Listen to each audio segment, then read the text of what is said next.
Hi, horses.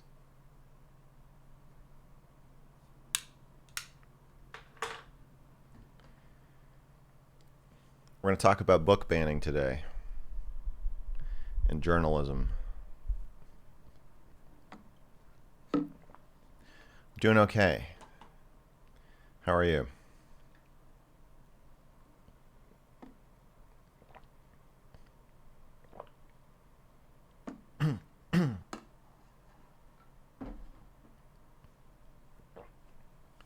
You are not first. I know. I know. I shouldn't overdo it. Overworking myself. What's wrong with Destiny playing D&D?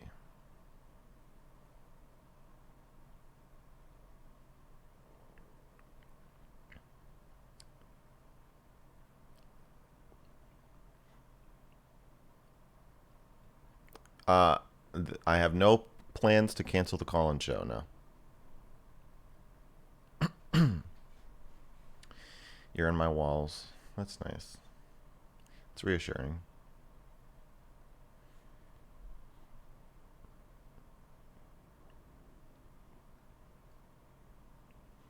Hello, bitch, to you. This is a drawing of my cat, actually. My cat might look like your cat, but yeah. I believe we are going to see the Dr. K vid this weekend. Yes, this is about Mouse and some other books too. I think that it's a hot topic now. These are Samsung Galaxy Pro, yeah, Galaxy Pro.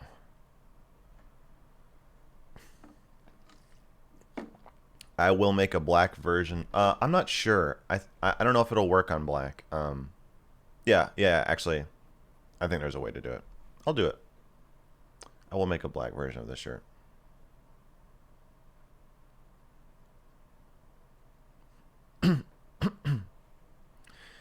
Thank you.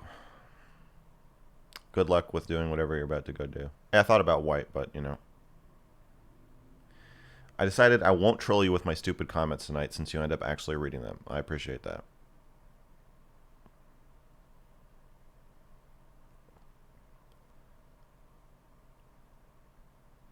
I acknowledge your existence. Yeah, I'm excited about my plans.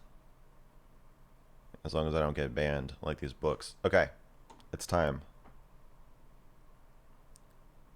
Today we're just gonna interview this independent journalist about book burning and journalism and whatever else he wants to talk about. Just confirm that he's ready. I'm talking to Jonathan Blow about coming on, so that would be interesting. And I'm doing I'm moderating a body image panel next week.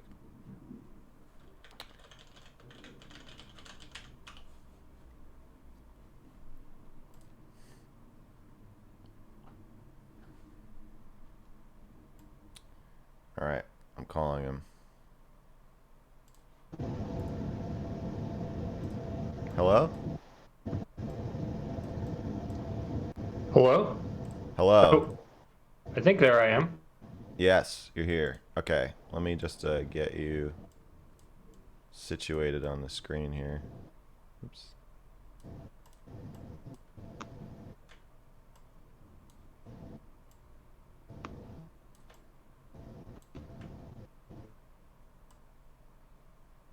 All right, cool.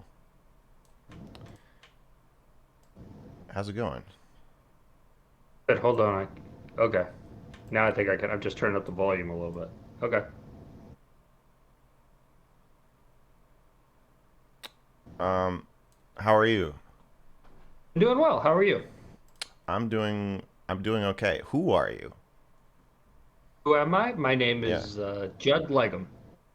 Judd Legum. Yep. I'm Max Carson. Nice to meet you. It was nice to meet you. Um, I saw One of my viewers just asked if this is about Mouse, and I think that's definitely the thing that got my attention. Was your tweet about Mouse being removed from school curriculum, Yeah. and then I read your story about the broader kind of wave of book bannings. Yeah.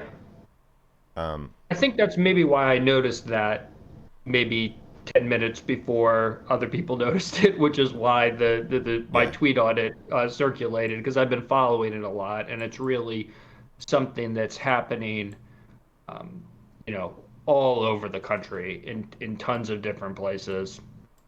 It's related to a much broader effort to start to constrain and dictate what teachers can say in classrooms in very specific ways. yeah. When you say that Mouse was banned, and what school district was this? This is the McMinn County in Tennessee, Okay, and we actually don't know. There's something that happened just today that relates to something I've been looking into. We don't really know what the status of Mouse is okay, in in this school district. We know that it was part of this eighth grade curriculum, and then the school board decided to take it out of the eighth grade curriculum because it they didn't like that it had some bad words in it or mouse okay. Hang on. nudity. I'm not sure exactly.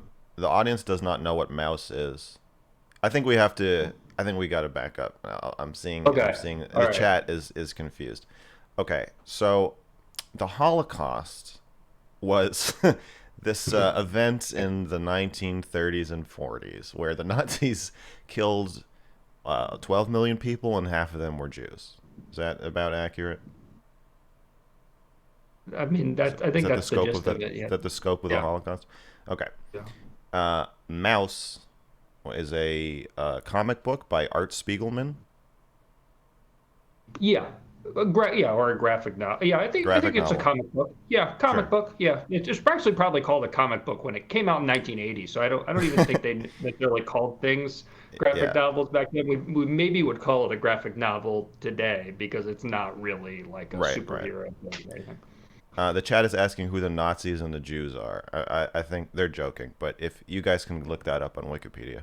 Okay, so a graphic novel, and it's about.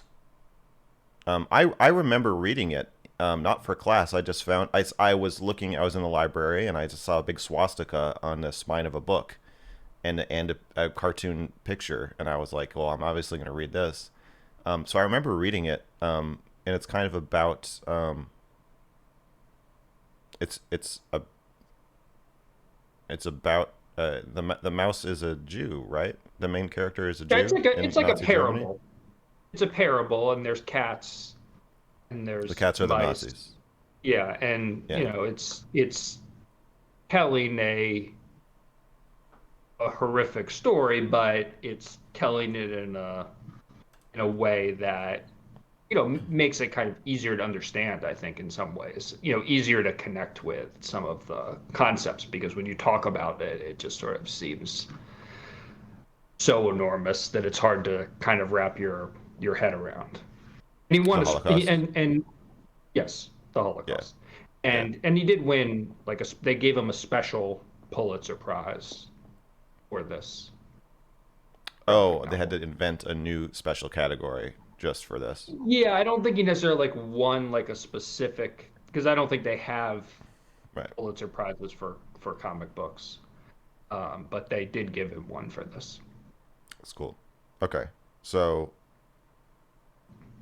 this has been assigned as part of school curriculum uh, in various school districts. Yeah.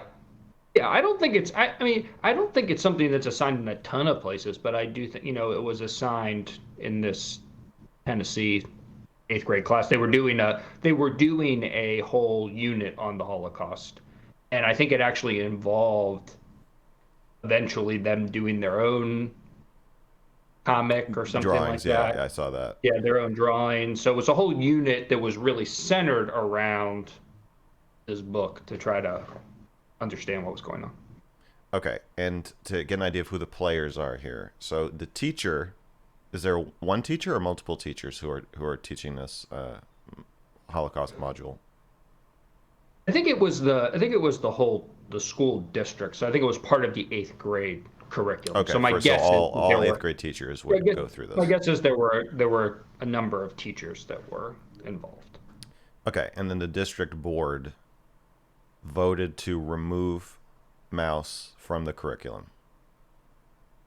Yeah, they had a very lengthy meeting where various people, all the different school board members were talking about their problems with it. It was interesting because then the teachers who I think had created the unit were also kind of pushing back on this quite a bit and Yeah, talking about that that it people can learn a lot from reading the book and you can't just swap it out. Then people were like, well, maybe we could get permission from the author to take out some of the bad words. Maybe we could get them to cover up some of the it's not really nudity, but they considered it nudity.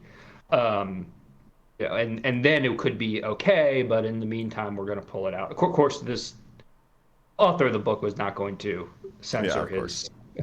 his, his graphic novel because of this one school board in Tennessee. So that's kind of a non-starter. But yeah, eventually, if you read these whole minutes, they eventually vote to remove the book. Okay, and this is sort of like a governing body exerting power over the teachers and telling Yeah, them or not with the telling them schools in general. because like the teachers could decide not to teach it if they wanted to. Like I guess who sets the curriculum is what I'm getting at. Yeah, I think in the first instance, well, the state, has guidelines, right? So the state will say, okay, all of the schools, the State Board of Education will say you've got to cover, math in this way. They'll set out the Sure, guidelines, but and then it's up to whose the. idea was it to include a mouse in the curriculum? Do you know where It that would be the originates? it would be the schools themselves, not the school Okay, so board. the school itself says we're going to teach this Yeah, Holocaust module, and we're going to have mouse, the comic book, be yeah. central to that. The whole module is built As around part of that, a and history, then as part of their history class. Yeah. right, and then the and what grade is this? This was eighth grade. Eighth grade, right? Okay, so then the board comes in and says to the school. I guess I just want to clarify the difference between um, you can imagine a different scenario where the school says, "Hey, we've decided no longer to teach this book," and then a bunch of liberals say, "Oh, this is cancel culture. You're banning this book effectively," but the book's not actually being banned. So I want to make it clear that the school wants to use this as the school Yeah, wants to teach this book. They're being told by the government that they're not allowed to, and that's that's that's what right. makes it a banning. It's banned from this classroom, and I think that there are rumors or there's some scuttlebutt, I would say, Yeah, if that's a word that it was even broader than that, and that they boxed up all the books and got rid of them and destroyed them. What's interesting is this meeting was the meeting that got all the attention was the 10th of January. There's no video, but there were this extensive transcript basically of what happened. There was yeah. another meeting 3 days later where more stuff was supposed to happen, and I've talked to a bunch of people who are trying to like figure out what was happening. No one could figure it out, and the minutes haven't been posted. Even though if you go to their school board's the website, the minutes for all the other meetings are posted. Something ACLU of happened. Ten, ACLU of Tennessee actually sent a letter, they, essentially demanding that they release these under Freedom of Information Act, and Yeah. trying to get them to answer questions. So I think the total scope of their action we don't really know, but we do know that they took it out of the classroom, and that was enough for people to get pretty pissed off Right, about it. but there could be more. There could be We don't more. know. Okay. Yeah. Um. Okay, and you are reporting about this in your newsletter. Yeah. Popular information. That's right. Okay. Popular.info Popular.info is the website. Yes. is the website. Okay. And your newsletter. So at this point, you're an independent journalist working for your own newsletter, That's right? right. Yep. And it's kind of a mix of editorial and reporting. I'd say reported opinion, I or think that's maybe fair. opinionated reporting might be even more fair. Yeah, I don't try to hide where I'm coming from. I No, just sort of clearly. lay it I just sort of lay it all out there. But I'm very hard on myself about trying to get stuff right. I don't want to like mislead people. So, I like to find out new stuff. So that's the other thing. I mean, that's what's exciting for me. I'm not just interested in just telling people what I think about things, and Yeah, you're I also like learning in trying the to find out process. new stuff. My audience is pretty broad in terms of political scope.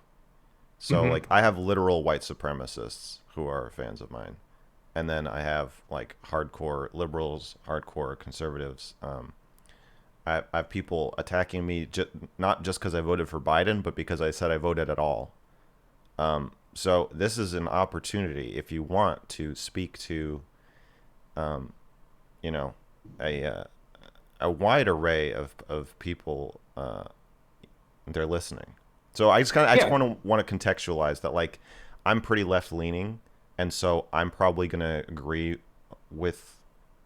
I don't know that we're gonna get into much disagreement in this conversation, but the my audience, particularly I think on YouTube, maybe my Twitch audience is a little more left leaning, but on YouTube, once I post this, like, there's gonna be people of all different backgrounds, just to give you some like context of who's listening.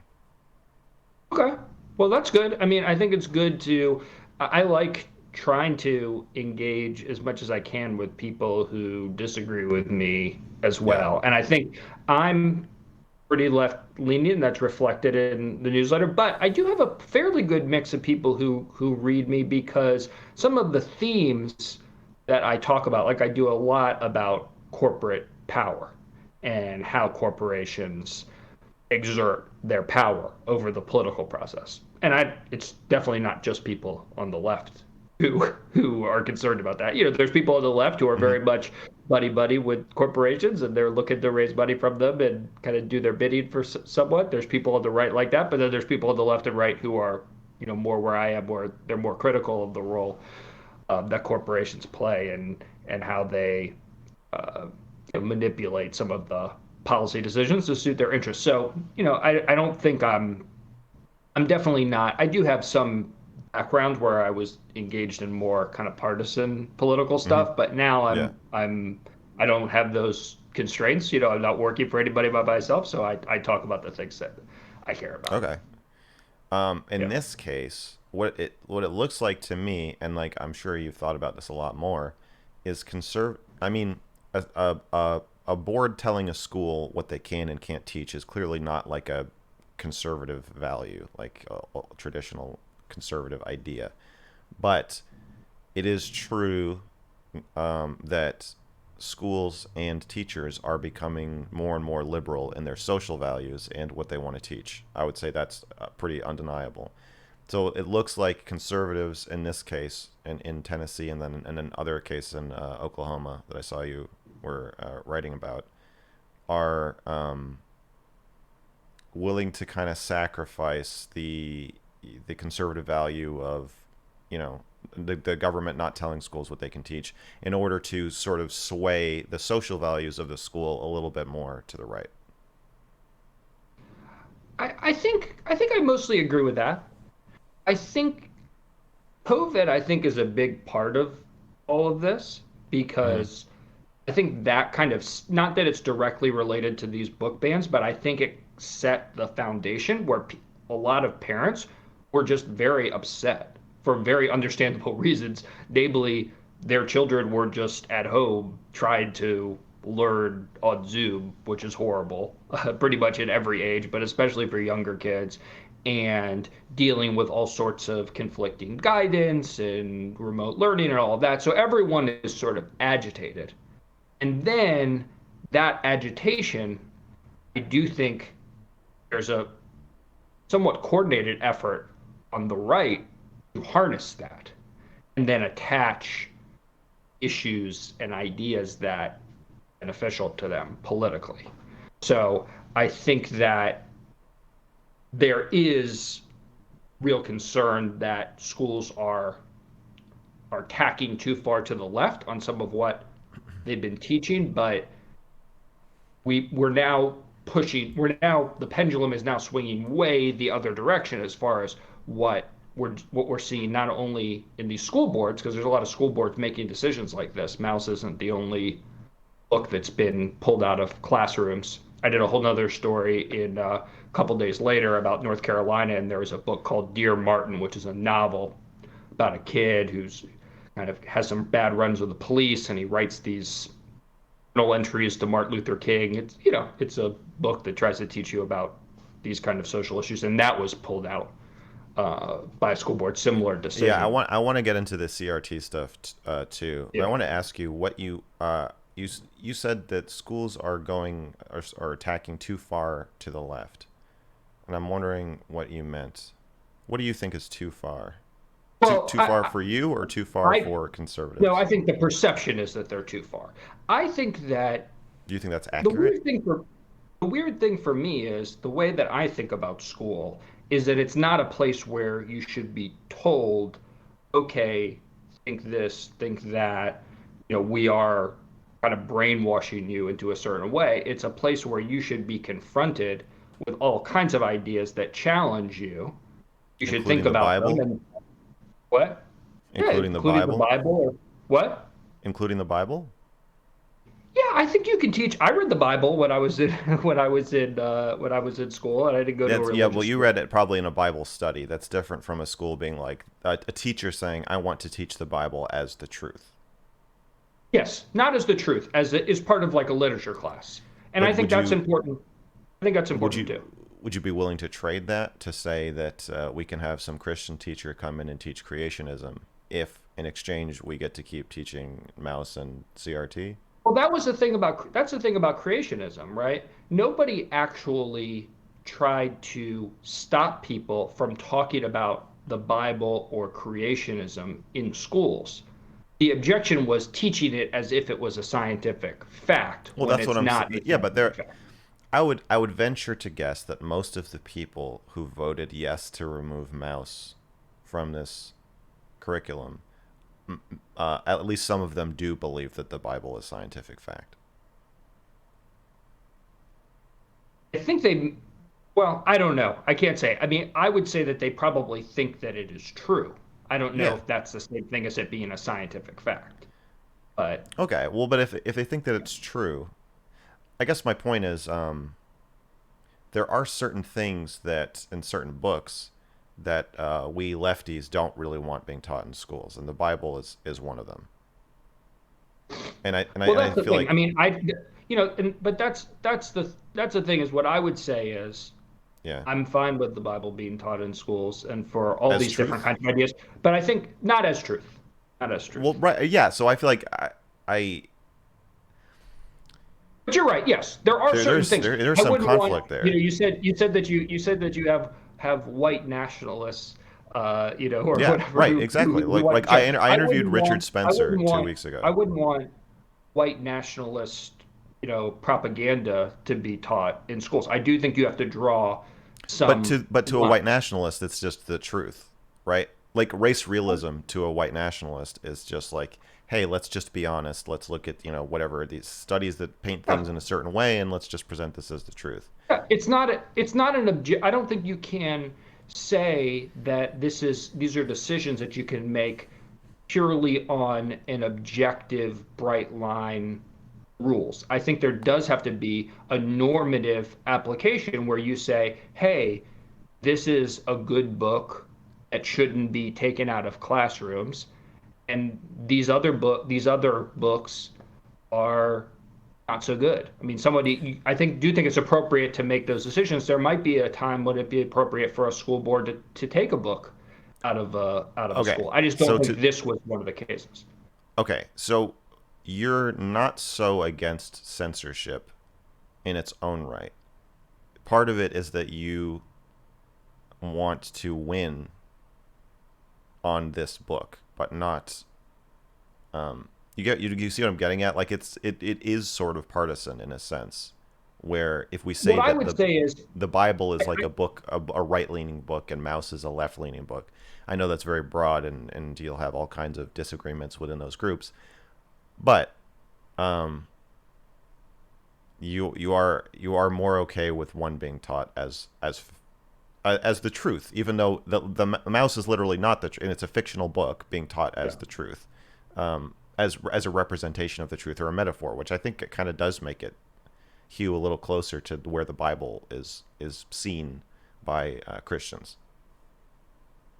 What I would say is, in general, I think we should have a wide aperture and give teachers a lot of freedom to, and schools, a lot of freedom to make decisions about what books are taught. And more broadly, to have a lot of different kinds of books in libraries and try to err on the side where we're not removing books. What I'm acknowledging is There are some that, books you would want to remove.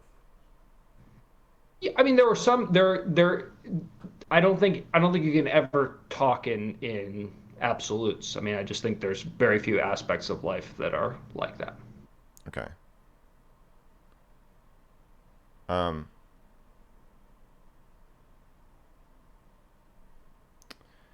are there places where you feel that schools are going too far to the left, and where you yourself feel like, hey, don't teach kids that?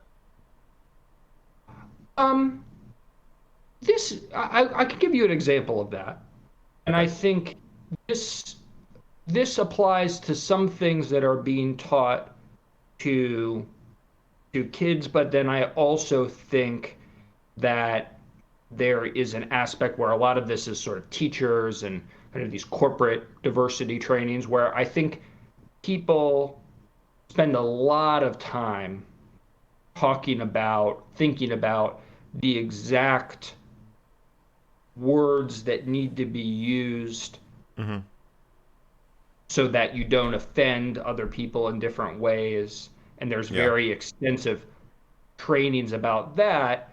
And that's used, I think, a lot of times, whether it's in schools or in other contexts, as a substitute for getting to the real issues, which is that there are like actual injustices being done to groups of people that aren't going to be solved when you change the words you use. So, So like, I think, teaching kids that using the wrong word is violence can distract from actual violence and actual. I think like Latinx, which is probably a pretty good example of that, which is like, and trying to like It's emphasize that that's the word should be used when actually most Latinos don't really, they would prefer to it's be gone too known as far. like Latino or Hispanic. They don't, people mostly don't like that word or don't Yeah. identify with it. So, and Yeah. there is a lot of that goes on.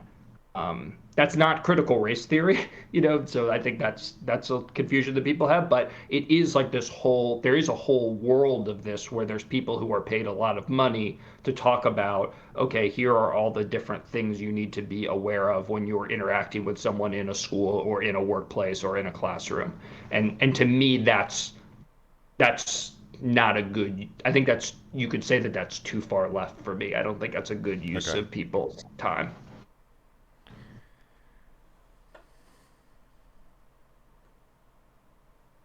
I guess I feel like I have to decide if I'm against all book banning. You know, because it's like part of my brand is that I'm anti-censorship. Is there ever? Can you think of a book that would likely be I would likely say, or especially an instance of a book being removed from curriculum that I would be like, well, yeah, that shouldn't be taught. Or are there books that have been removed, or cases where books have been removed where you feel like that's good that was removed? Um, I don't think generally there's too much that gets into like a school library that that I can think of that I would want to see removed. Okay, but they're all Um, liberals. All the people running the library are liberals, well, maybe that's what maybe that's why. And actually, I think if you take it right? out of the school context, Yeah, I don't know if that's. I don't think that that's necessarily true. Like when I talked to the superintendent of this school in North Carolina, like this guy was definitely not a liberal. There's yeah, people in place. There's a lot of school districts, so I don't yeah. think they're all now.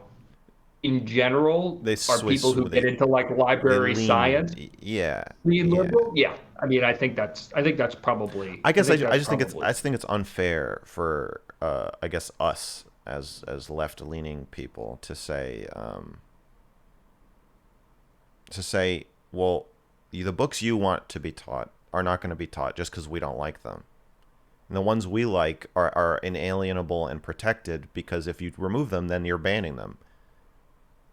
Like I guess Yeah, I mean, what what I what think that's right. The only place that I would go is like I could see if you've got first through fourth graders or something, you're in like an elementary school library, you wouldn't want to have books with pictures of severed heads or something like that. yeah. That you may want to, that there might be some ways where, it's not going to be developmentally appropriate to like Mhm. expose people to some sort of like really graphic imagery. Yeah, that's fair. But in general, I think it's good. I think people need to be exposed to points of view that are different from their own. I mean, for one thing, when you're in school, you don't really necessarily have a fixed point of view. I mean, maybe what you believe in seventh grade ends up being what you believe the whole rest of your life, but I think for most people that's not the case. And secondly, it's only by seeing what's out there that you can really make an informed choice about like what views you have. I remember in college, I used to go to there was like a table at the in the dining hall for people who were like really into Ayn Rand. And I was not a fan of I'm not a fan of Ayn Rand now, and I'm not a fan. But I used to go. I went like several times just to kind of listen to people, and I engaged a little bit with them as well because I think it's useful to hear from people who are really into that and kind of get a sense of what their arguments are because otherwise you don't even really know, you haven't really thought through exactly what might be right or wrong with those things. So I think you want to try to pull that out through the Yeah. whole educational process. So I think that's the problem. I think you could teach people, they should know about conservative economists and you know supply side economics and all those different kinds of things should be taught because you need to know that there's a debate in how the government should spend money and what the appropriate role of government is. I mean, people need to know about that. You can't just tell people that okay, this is what the government should do. You got to like expose people to what the debate is so that they can figure out where they are. Yeah. So you're not just brainwashing people. I'm from Yeah. Amherst, Massachusetts, Hmm. and they brainwash people there. Yeah. So like I probably have a knee jerk reaction to this. It's a little personal. Where our senior play was supposed to be West Side Story, but it was shut down after complaints from parents that it's too racist. Um, Yeah, I mean that, there's a lot of like, To Kill a Mockingbird, there's a lot mhm. of books that are good books that you can talk about, that liberals do try in certain cases to get banned. And I think Why do that is liberals try to get To Kill a Mockingbird banned? usually it's like racism, the way that race is discussed, something like that. Yeah. Um, but but I think it doesn't mean you necessarily have to teach these texts like the same way that they were taught 50 years ago. Like you can read it and then you can talk about, well, look at the way they, talked about this character and how they was put in context with a different character and talk about some of the problems with them. I mean, that's you don't necessarily need to accept the book as this book does a great job of dealing with Yeah, every right, single right, issue right, that it right, talks right. about. Yeah, you don't have to agree with the book. I would say that's a problem probably with both sides of the political spectrum. Is it's way too polarized, and the idea that to even listen to somebody is to agree with them. Yeah, I think that's right.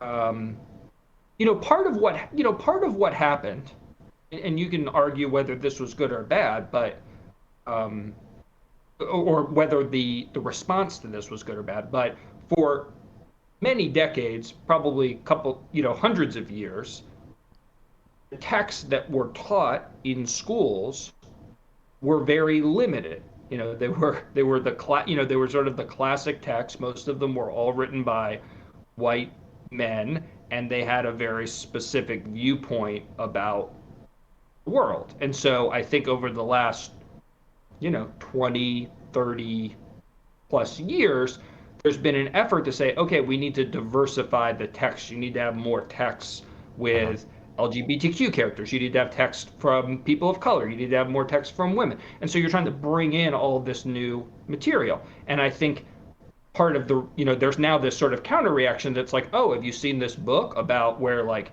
people are having, these two boys are this is pornography because they're having sexual relations and it's very explicit when they're talking about it, when the purpose of bringing that book into like a library is so if you're a kid who's like having those feelings, like Feelings. that you're not totally alone, that there's actually been Yeah, someone else who's had something similar. So I think yeah. I that's saw kind of the there. push and pull of where we are. Yeah, there's definitely a focus on trying to. It seems like the conservatives in your article are trying to like not make kids gay. That seems to be like part of what they feel that liberals are making their kids gay with these gay books, and they're Yeah. trying to not do that. Is And that if you were to read this book, it would make you gay, yeah? potentially. I mean, and what's a little bit weird to me, I mean, it's not going to make you especially as we straighter to read it. no, They might that's they probably could true. be partially correct. Because we say it's environment and genetics that make somebody gay or shape their sexuality, right? But then we also want to say like, well, the reading a book's not going to make you gay. But what if it does? It could. I'm a little bit out of my depth. I will have to So am say. So I. I'm not. I'm just spitballing. Yeah, but I'm very skeptical that's happened. But the broader point I think that's interest that I think about a lot is, have these people ever heard of the internet? If the worst thing your child is encountering is this, you know, prize-winning Hmm. novel that they're checking out of the library, like that's the worst Well, content I that don't they think could that I possibly get their hands on. to take the opposite position. I think that it's the if your child is looking at gay porn on the internet, that does not carry the tacit seal of approval of the school district, as opposed to if they're reading gay erotica or an erotic passage in a novel in the library. I think that does have a certain weight of like this is okay, and so you may not be as worried about your kids seeing gay shit, but you might be more worried about them getting the message from authority that it's okay. I guess so, although I don't know if that's what's going to be the most convincing to a teenager, is if their school If it's a, administrators have endorsed it as something that's an acceptable I and mean, and yeah, that's fair, but I still think that it's normalizing.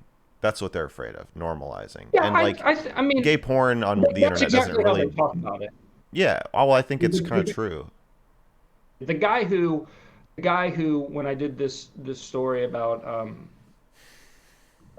Dear Martin in that was in North Carolina. He talked about, his objection to the book was the language that they used, as he said, the GD word, the F word, the S word, and he acknowledged that these were high school students, and he acknowledged, I think it was high school sophomores or something like that. He acknowledged that his son had heard these words before, and Yeah. knew these words and was exposed to them a lot. But he didn't. But on principle, he didn't want the school to be exposed. So I I think think that that's. kind of I mean, yeah, it's difference. the difference between your high school age child drinking and you drinking with them. I think that it sends a different message, and I guess I think liberals do want to normalize being gay. That I think that's part of the point of including it in the curriculum is that like Yeah. we are trying to make kids more gay. Like to the extent that social pressure could make like if somebody's like kind of on the fence and they're like, yeah, I could get by with being straight. You know, I won't be as happy, but I guess I could. Uh, I think that liberals want those people to be gay, and conservatives want those people to like. Well, if you can stomach being straight, then we would prefer that you did. Yeah, I don't know about that. I'm not sure. I don't I I speaking for myself, I don't really have a strong view about what people, what decisions people are going to make. I think people should be try to be as happy as they can. But I It's don't hard think out there. conservatives. I don't think your average Christian conservative feels that people should try to be as happy as they can. I think that there's a Or duty they might have a first. different idea of what makes people Well, ultimately even happy. that's true, but even with sex, there's a duty to God. There's a duty to family. There's a duty to community. There's a duty to, yeah, religion. That that liberals do not want people to be saddled with. Liberals are like Hmm. whatever gets you off is it. You know that if that's what makes you happy, then we support that. And I don't think that's a conservative value or a Christian conservative value. I guess it depends on what Christian conservatives you're talking about. You're talking about, but Well, yeah, I definitely mean, the I ones who think are banning LGBTQ books from libraries because they don't want kids to be gay. I feel like that's kind of inherent in that position that um, you don't yeah, you but don't want to awaken. You don't want to have an awakening. part of it is beliefs that are sincerely held, which is what you're talking about. And I do think that that's an aspect of it. But also, part of it is this is exploiting an opportunity, meaning what we saw in Virginia, because there was a gubernatorial election in Virginia in 2021, and schools and these books and people's agitation was used as a way to motivate a certain kind of voter to get out into the polls so they could win politically. There's a political utility to these arguments, and there are Okay, forces kind of pushing them to the forefront as well. okay, So these things that's are fair. But what operating. like Biden Yeah. will come out and talk about like trans people and trans rights and critical race theory. Biden doesn't give a shit about any of that. I feel like that's like yes, there are politicians on both Well, I don't sides think who will. Biden talks about critical race theory. Well, I'm sure he would be happy to say whatever he needs to say to make it to take the middle of the road line and make things fine. Okay. My point is that like I don't know that politicians on either side of any of these arguments personally give a shit at all about what they're talking about. I mean, like certainly with Trump, like I don't think Trump like really I would cares about definitely agree evangelical whatever, that and most I don't think Biden cares about trans rights. I You would know, definitely agree that as in most cases, successful politicians, their number one priority is staying in power, and that's why they are successful. The yeah. ones who So I aren't guess like that, I guess I don't think it's fair to say that these particular people are insincerely using this sentiment to motivate voters when I think all politicians are doing that. I think I guess what I'm talking about is that the sentiment among the voters, if they are doing that, I think that sentiment is real. I do think that there is real sentiment. All I'm saying is it's not a critical race theory, for example, which is kind of the undercurrent behind a lot of this stuff, Yeah. has been around since the early '80s, and it was basically never discussed outside of law schools before 18 months ago.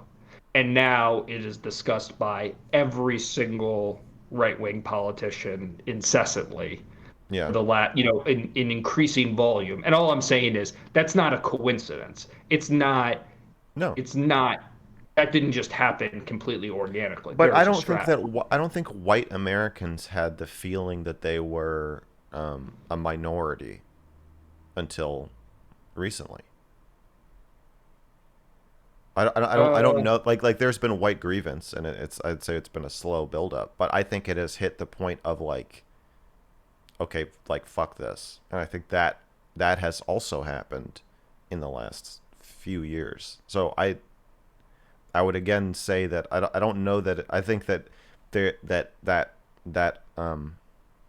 like if you don't want to be a white nationalist or like talk about like white pride or whatever it is that like the first most outraged white people did in response to this feeling, I think being anti CRT or kind of mocking teachers and education, I guess like the a liberal spin that they see is kind of a safe way to be a white nationalist. Not white nationalist, but like a white advocate. Like white advocacy can take more extreme forms, and I feel like criticizing CRT is a safer form of white advocacy.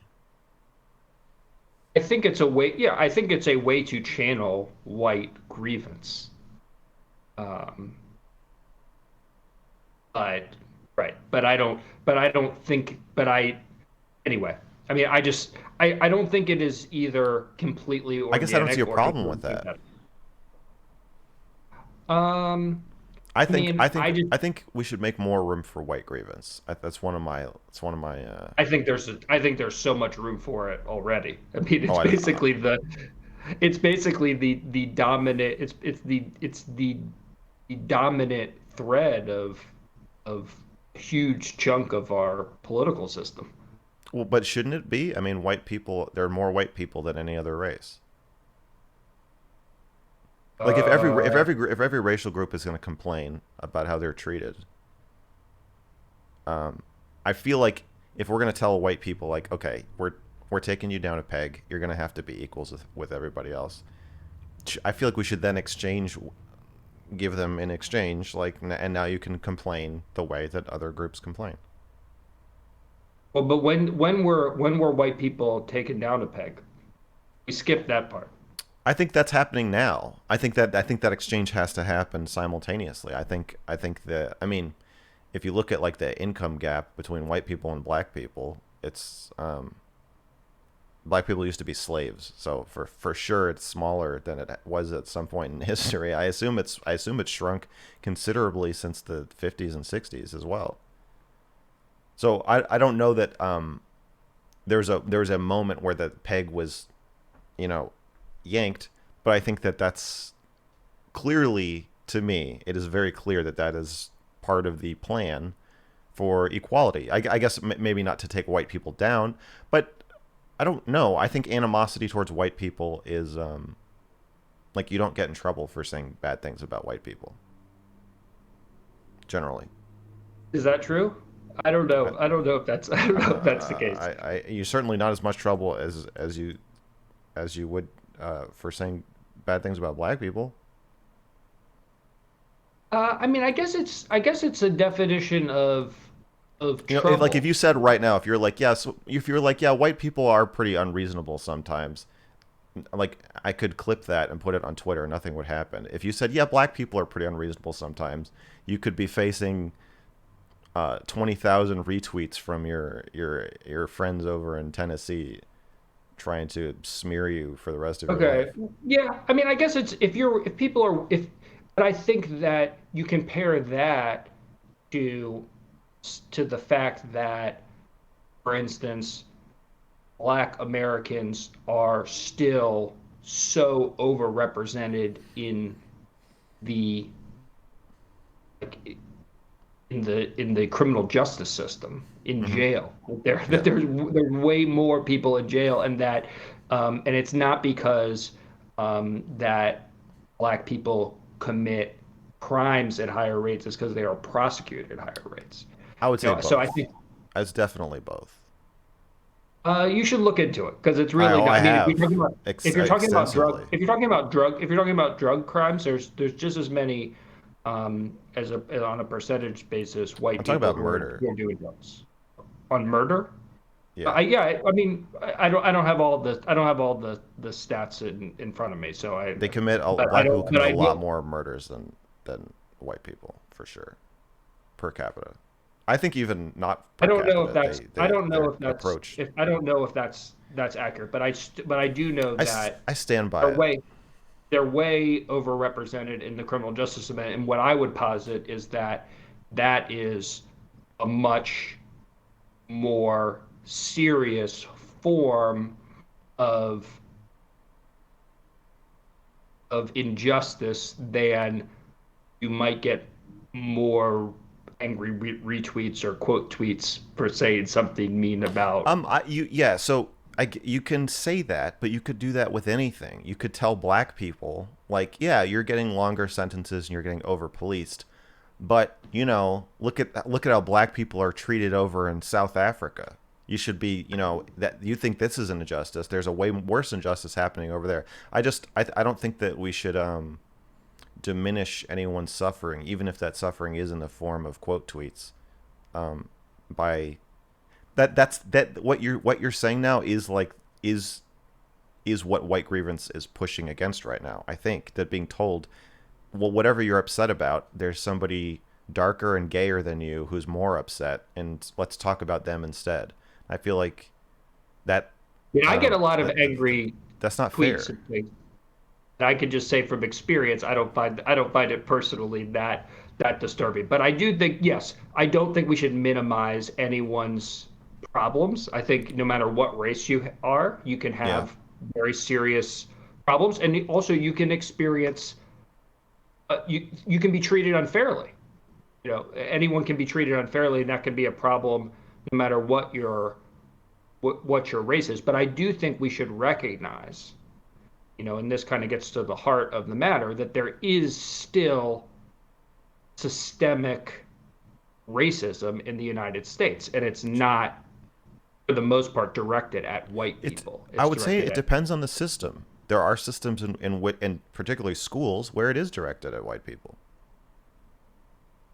There's still. Are you talking about like getting into college or something like that? I kind of everything. I mean that again, being from Amherst, um, if there's one group of people that school system hates, it's white people. I guess I would disagree with that. I think that if you look at the totality of it, obviously there's, if you're looking at like Yeah, how but I'm not people get talking about in. the totality. I'm talking about um, it feels like you're doing the same thing where you're saying like there can be pointed clear moments of animosity towards white people, but if we try to talk about that, then then you want to back out and say, well, look at the whole system. White people still have it better in almost every school system. That's absolutely true. But the vitriol, it's like it's okay to hate white people. I mean, do people believe that? I don't think most people believe that. I liberals, I think liberals do believe that, and because they can't complain, they like their hands are tied behind their back. If you complain about people being mean to you because you're white, then you're a white supremacist. And white grievance Um, is even the term white grievance is it's so demeaning.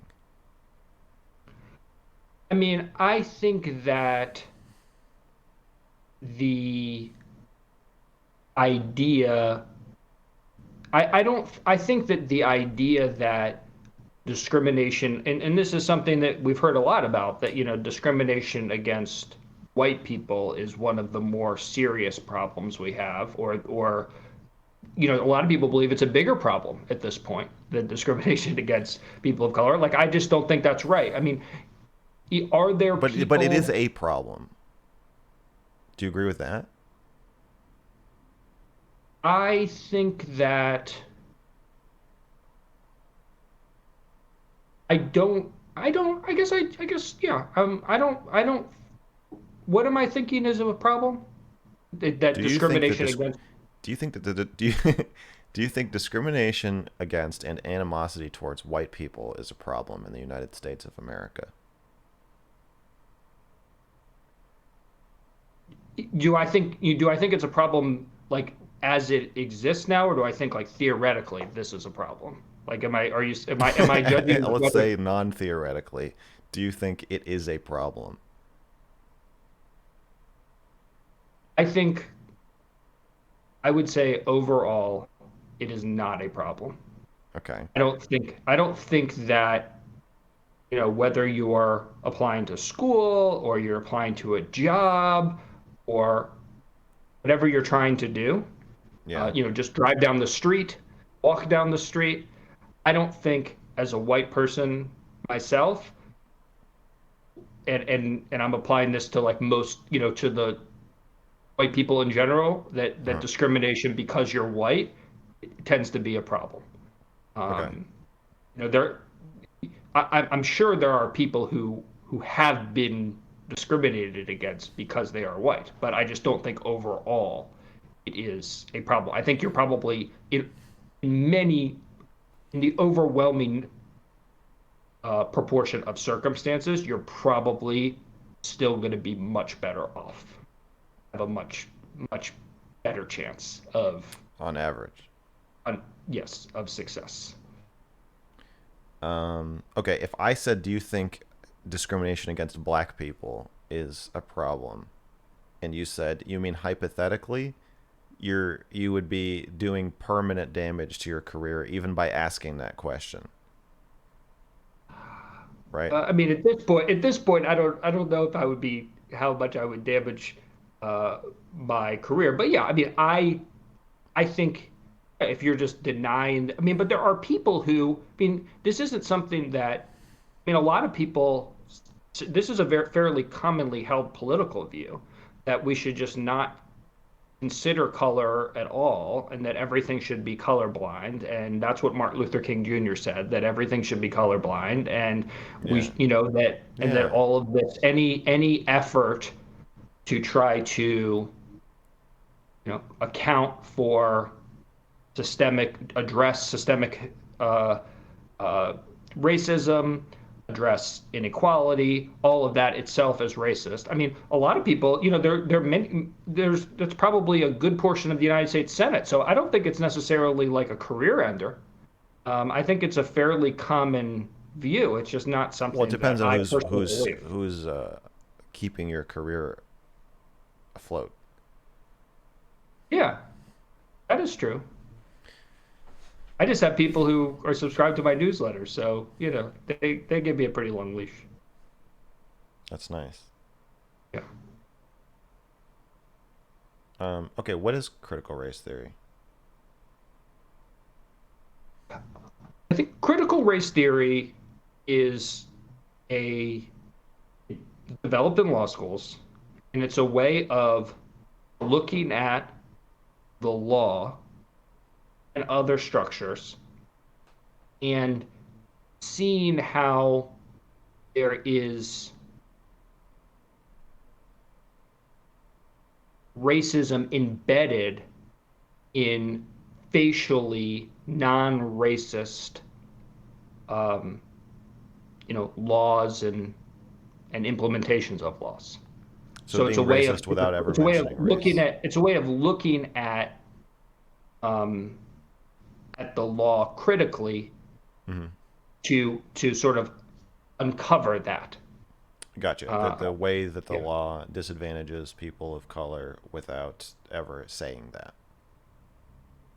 Yes. Not non-explicit racism. Yeah. I mean, it's Um, generally it's not about how, because that's how it's sort of expressed is that it's, how like white people are all sort of irredeemably racist and uh, and all in sort of racial essentialism. It's actually kind of the opposite of that. It's that it's not people out there just trying to be racist. It's about how the problems are deeper, that they're embedded yeah, in even if you're not trying to structures. be racist, yeah, you're saying the system The is set up structure it's so. the structure itself Right. perpetuates it. I wish there was more an emphasis on that when people talked about systemic racism, on an emphasis on saying like, um, we can go past the kind of witch hunting, trying to find the vitriolic, vehement racists. Like they still exist, but it seems like conservatives might like that angle if you kind of like talked about it more in that way of saying like we're trying to fix structural issues more as the biggest root of racism now in the U.S. rather than try to find cops who just like enjoy shooting black people because they're secretly in the KKK, which feels like Yeah, I don't think the those I don't those think the those ideas are kind of at discussion of odds with each other. I don't think the discussion of critical race theory has much to do with what it actually is. Yeah, And I tried to get away from that because I think, from that discussion, because I think it's a little bit pedantic because you just sort of get into like, you're oh, they just don't teaching. treat critical race theory in schools. And they're like, oh, yes, they do. And you're like, no, they don't. But it's sort of, you don't really get anywhere by So doing that. when people complain about critical race theory, what are they complaining about? It's usually about, I think a lot of what's going on now when you look at the anti-critical race theory bills, because there's dozens of bills being introduced to try to remove these concepts. Okay, wait. And Uh, can you respond to this statement from my chat? Critical race theory assumes that all disparities are due to racism. yeah, that's something you hear about a lot, but I don't think that is true. There's a big portion of critical race theory that deals with class, that deals with gender, and there's a lot of outshoots of it. It's not a race essentialism. Okay. Um, but I think it certainly that's what people have come to believe about it and understand it. So, but anyway, but I do think that is very inaccurate as far as what it was. Okay. The other thing that's just worth noting is it's not one thing, right? It's like it's a body of study, and there are people who are scholars in it who all disagree with each other, like anything else. But anyway, what is largely going on now when you look at all the bills is that when people are talking about critical race theory, what they're talking about is a discussion of history or other topics that emphasizes racial inequality and racial prejudice more than they would like to. So there's a big emphasis on, the founding, and was the country founded on universal principles that applied to everyone, and it just sort of took us a while to kind of, get all of that in place, or do you need to Is it talk an about inherent white supremacy built into our you need to talk foundations? about more honestly that there were a lot of people who were excluded from this vision, and it took a very long time for even basic rights to be afforded to a lot of people. And that's why you see like the 1619 Project is specifically called out in a lot of these bills. But that's not really critical, that's just different versions of how you conceive of history. It's not necessary. It's not really critical race theory. And so But conservatives don't want their little white boys and girls to be told that they're the villains in the story of American history. yeah, and actually, it's very explicit in a lot of these bills where they specifically say you can't teach someone something that kind of suggests, or you can't use text that suggests someone should feel guilty because of their race or their a whole bunch of other stuff. But race, I think, is the big one. But Well, there's I a lot agree of with that. guilt or discomfort. Um, well, I think it's an easy thing that sounds easy to agree with, but would you want any book that could make people feel uncomfortable because of their race to be excluded from schools? You mean Because white that could be a people? lot of books. Are we okay with making black people feel uncomfortable because of their race with books? I mean, I don't see how. I mean, I think that happens all the time. Think about how black people are portrayed. in so many books and movies and everything Yeah, else. but no, I no, think no, that, no, no. I'm talking about a truthful portrayal that makes black people uncomfortable. well, I mean, these are just, this is applying to novels, to textbooks, to, there are So I'm textbooks I'm all that, about making people uncomfortable. I'm fine with that. okay, But yeah. I mean, I I think don't like I what I'm don't like saying the is idea this of already only making white people. I it guess my doesn't say. I problem mean, the I bill. don't here's my problem. Okay. When if we talk about like black crime rates, right? And I say black people commit more crimes. There's an asterisk next to that where I'm telling any black person in the audience like you are not your race. You know? Like even if black people do commit lots more murders, that has nothing to do with you. That's just a bunch of people who look like you. But they're not you. You're an individual. You are not the behavior of your race. Um, and I think I feel like that message does not get said to white people as much. Where I want there to be an asterisk of like, these aren't even your contemporaries we're talking about. We're talking about ancestors who might not even be your ancestors. But even if they are, you're not even if your parent owned a slave, that's not you. And I feel like um, that doesn't really get communicated. It feels like it is you. It's white people. And then that feels like a contradiction. How can we tell black people you are not you're not responsible for the behavior of everybody who looks like you, but to tell white people like you kind of are. Well, I don't think that, in my mind, I don't think that's really what's going on. I think people, you know, take it that way sometimes, but just learning about, for instance, that the founding fathers, owned slaves and decided to, um, or how Lincoln was thinking about, the Emancipation Proclamation and how he treated, Frederick Douglass and other things like that. Like, I don't think that necessarily you need to feel guilty about that, but But I I think think some maybe we people need to do. tell But I think people some not people to do feel feel that guilty. way. What? I think we need to tell white kids not to. Maybe they would be more okay with this curriculum if it were I don't know. I remember feeling like I was being blamed for racism in America, and I'm a fucking Jew. I'm like, what the fuck does this? And then I wrote a satirical newsletter, and one time, I wrote an issue about racism in high school, and the dean of the high school sat me down, and she was this light skinned black woman, and she said, "Max, you don't know anything about racism because you're white."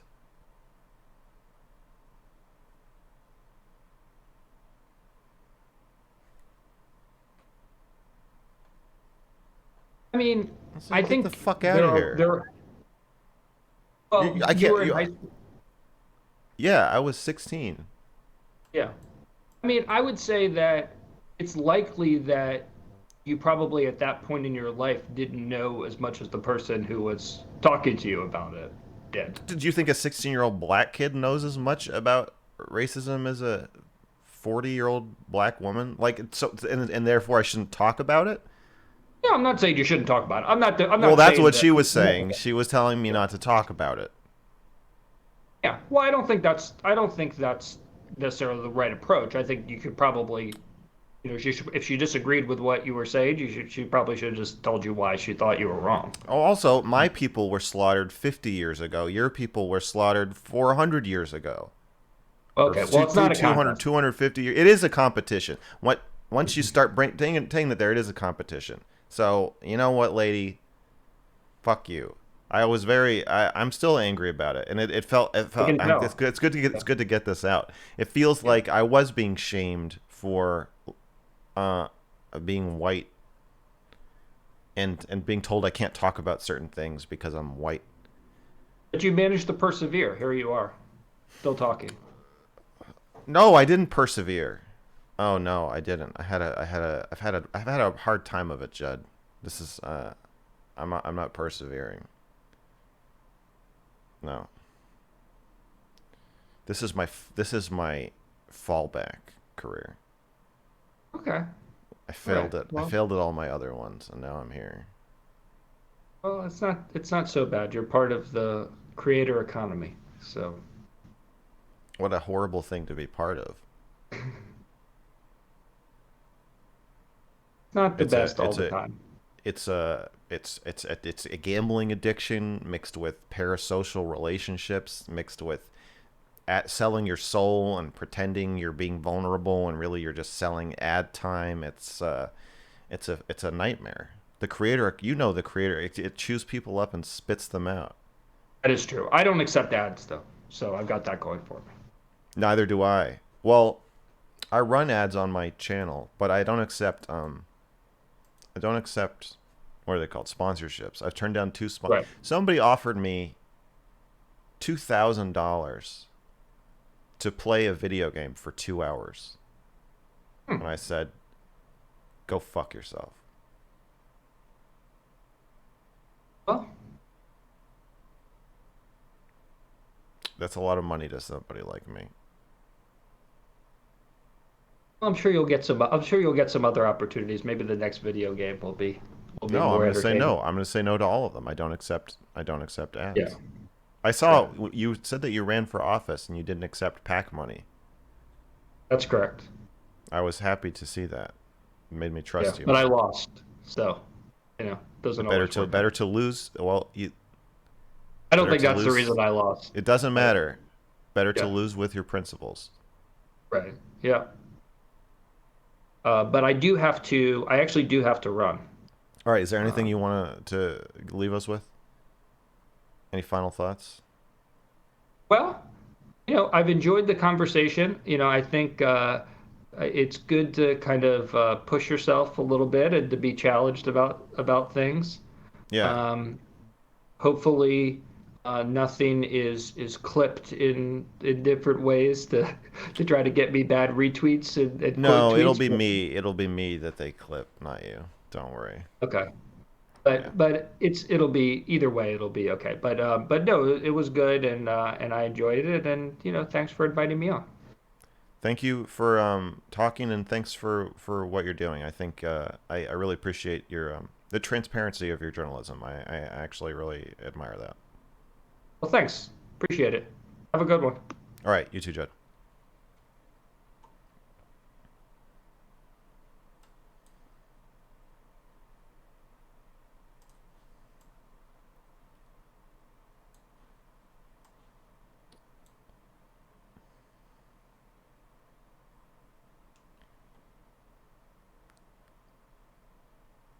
Did either of us support book burnings?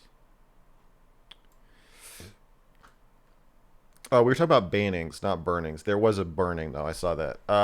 I think he was not against book banning altogether. I kind of tried to call him out and say that like you're basically saying you're okay with books being banned if you disagree with them, but you don't need to do that because the people choosing the books you mostly agree with. And he sort of agreed to that, but um, but then uh, but then he was like, I think any book should be allowed in the library unless it's age inappropriate. Maybe he changed his mind. I'm not sure.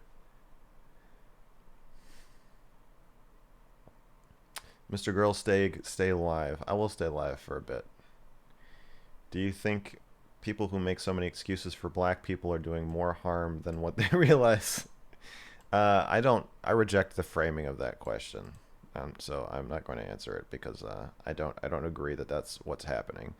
Um, to reframe, I believe that being dishonest about, um, in this case, crime statistics, um, implies if not to say that Judd was being dishonest. I believe that he might actually not have known, but if you are lying about crime statistics in an effort to paint a minority group in a better light, it implies that you actually secretly believe that they are inferior in a strange way and that they need to be lied about in order to be fairly represented. And instead of just saying like, I'm not saying it's an inherent genetic thing that any group does anything differently.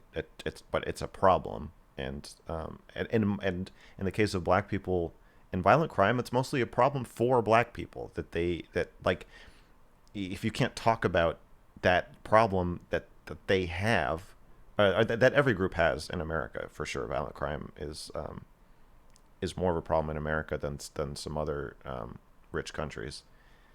Then if you can't talk about problems, then how the fuck are you going to solve them? So yeah, I think avoiding talking about problems in order to spare people's feelings or to spare your own image is harmful. But I'm not at all accusing Judd of doing that. What do you think CRT is? I have no fucking idea. It seems there are 4 different definitions. Yeah, I need to look that up. But I would like to make a video about it eventually. Um, you went too hard with the white grievance shit. Well, I go hard, man. I go hard. The white grievance stuff really it's always bothered me. Um, I really want, especially if we're gonna tell white people you have to be equals with everybody else, then we gotta let them gracefully advocate for themselves without calling them racist every time they do it. Uh, uh, Apparently resubbing is not working for some chatters. I don't know if you can help with that. Is that a trick? Did you just trick me into saying that?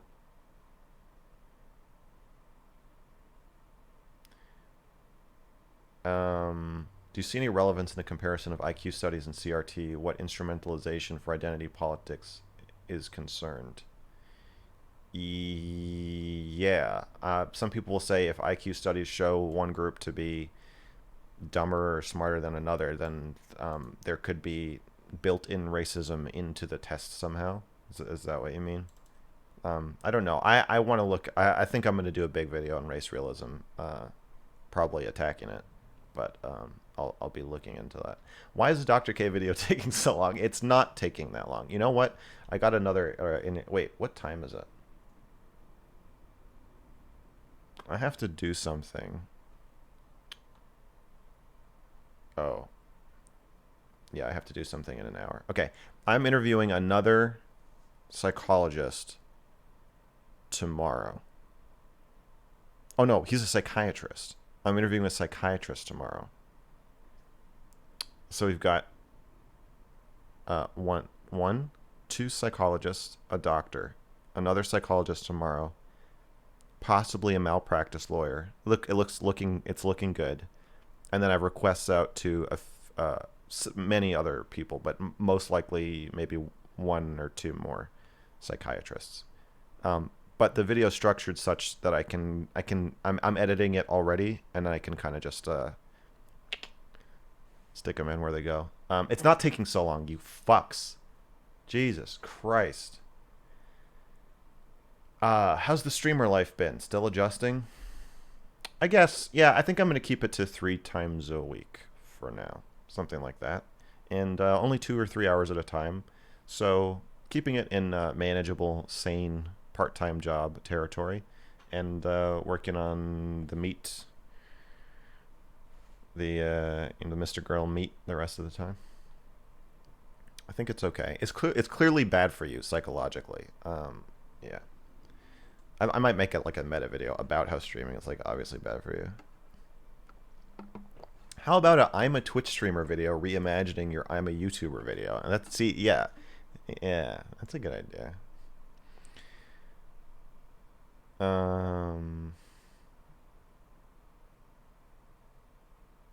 It's crazy how usually people will say there's black people's social economic issues lead to higher crime rates, but this guy didn't even want to say that. Yeah, I'm like, what? Like, if this group of people is disenfranchised, poor, treated badly, and they still have lower crime rates, like, what do you think? They're fucking saints? Like, no, they're human. They're human, just like the rest of us.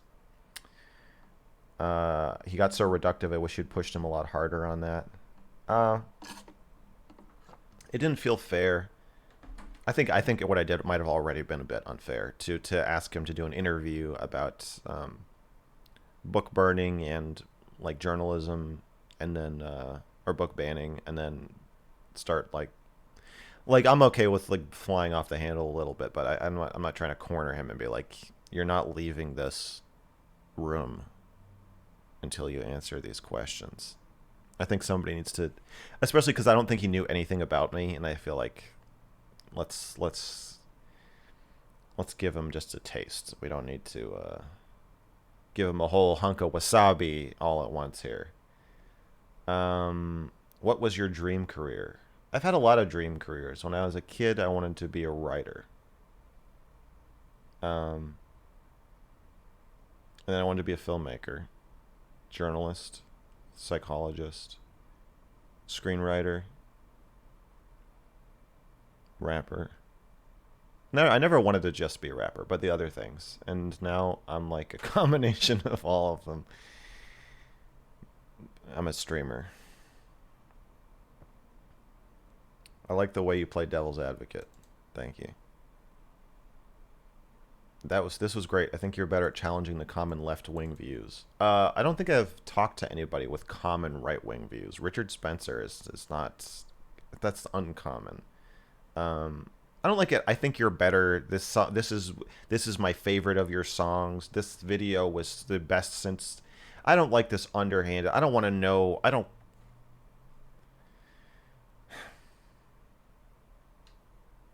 Are you against practicing stoicism? Practicing not making facial expressions? Is that what you mean? Why would you practice that? Or you mean doing it? Like hiding your emotions? No. It depends on the context. I'm against doing that with your girlfriend or like around your family or people anybody who's supposed to know you. I think hiding your feelings is probably not a good idea. Why are you so fucking weird? I don't know. Is there a reason you refer to white people as others? Do you not consider yourself white? If you're advocating for your own group, shouldn't you be clear about that? I don't consider myself white. I think any white supremacist or serious white advocate would consider me a Jew, a non-white Jew. And so I think if the people who are going to most likely hate you or attack you, I would say they get to decide who's white. And I don't consider myself included in that. The people who consider me white are people who are indifferent to anybody being white or not white, and so it seems to mean a bit less to them. And so I'm like, yeah. Also, I think my experience, like I get dirty looks around my neighborhood sometimes, and that don't make me feel white. So I don't feel white. I look at myself in the camera. If I saw that guy in the street, would I say like, "Oh, look at that white man"? I don't think so. But I think race is in the eye of the beholder. So if you think I'm white, you can say I'm white. So for me, when I refer to white people as a group, I think I'd do that with Jews though, even though I consider myself racially to be. If I was going to be in a group, I would be in the group of Jews. But like, I just don't identify with any group. I don't want to be part of it. I don't want to be part of any group. So, you know.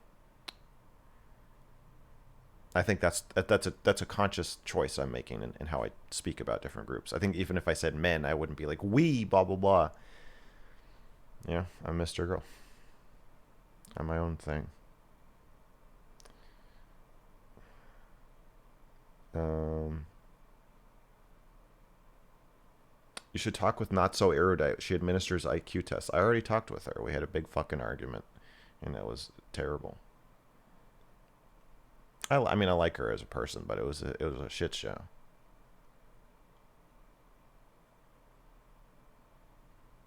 Is this all about Dr. K? Everything is about Dr. K. Always has been. Always will be. Could you talk about how you manage maintaining eye contact with the camera versus reading the facial expressions of the person you're talking to?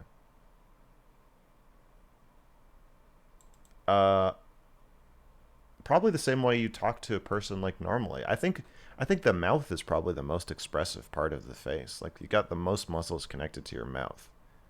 And so like if you're trying to read somebody's emotions, you don't just look at their eyes. So it's like when you're looking at someone's face and you kind of make it round, you check the eyes out and you're like see what the mouth's doing, maybe peek at the nose.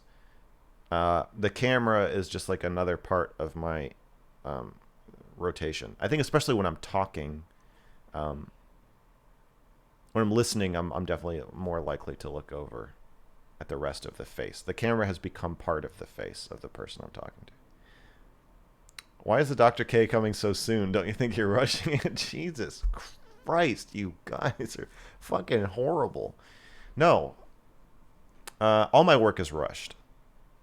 Social media is a rushed format. That's the whole point. It's supposed to be a little shoddy, a little rough around the edges. I don't like polishing things too much, so it works for me as a format.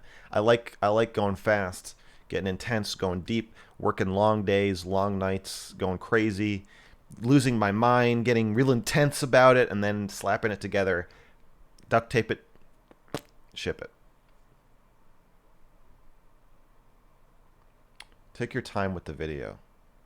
People are impatient because streamers just pull shit out of their ass instead of creating it. Yeah, I'm gonna slowly give birth to it this weekend, most likely. Did you see Chud Logic already did a Dr. K video? I did. I appreciate his enthusiasm and his. I like Chud Logic. He's a streamer I enjoy watching.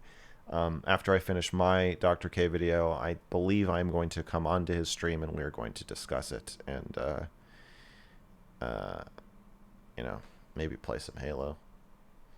Do you wonder if, with the trouble you're having to get people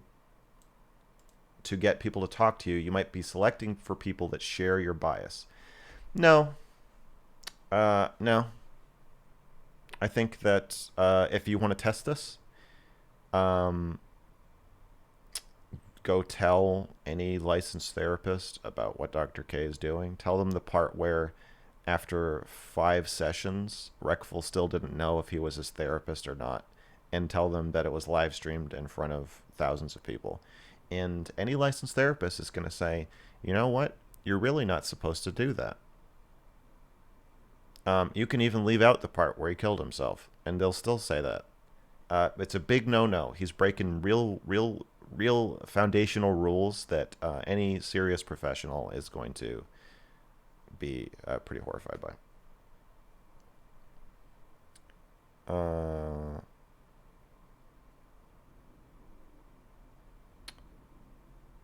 I look forward to our conversation this Sunday. I hope you're down for some very heavy shit.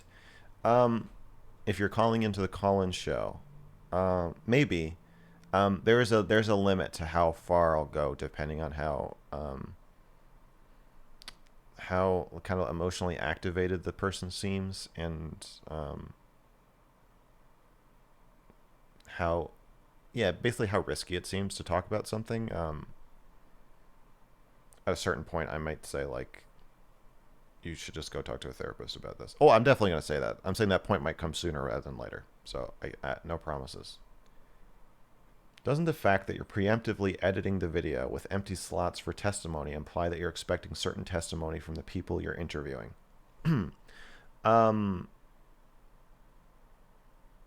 No, they can give whatever testimony they want.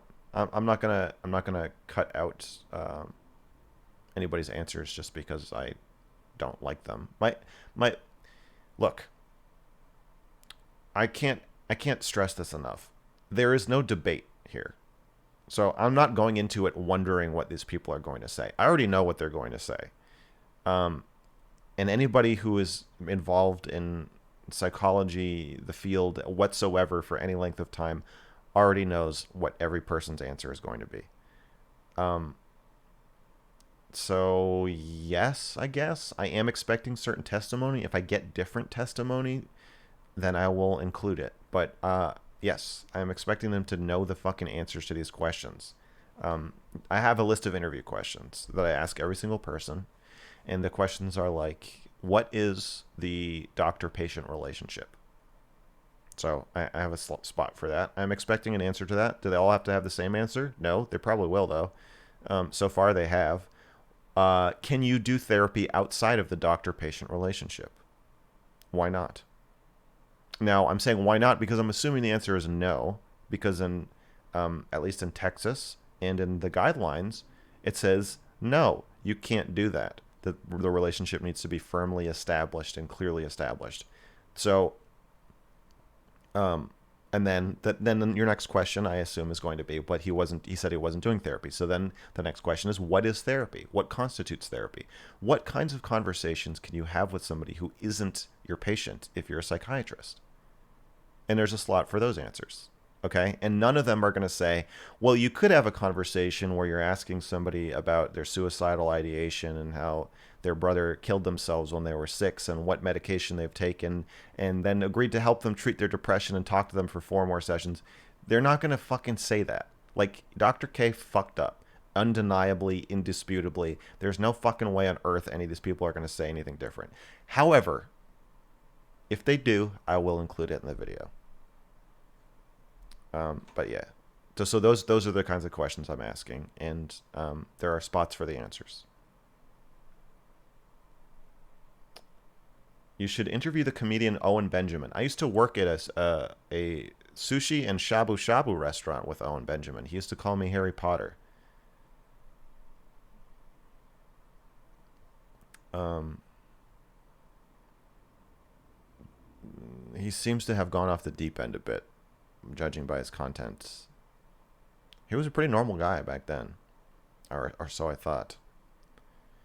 Um, yeah.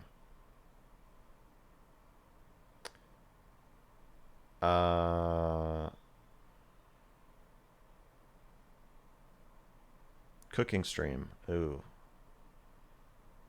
I don't know.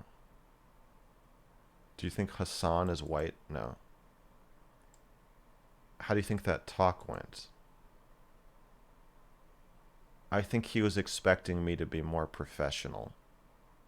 And I was expecting him to be less professional. And the clash was amusing. I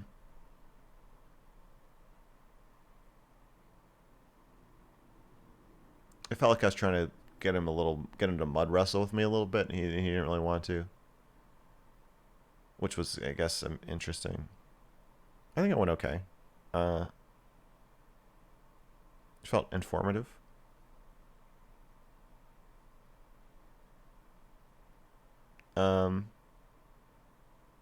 It feels like he is a bit more partisan than he wants to admit, and I really wanted him to admit it. But maybe I'm wrong. Mr. Girl, what are the big cons you get from abolishing almost all privacy from your life?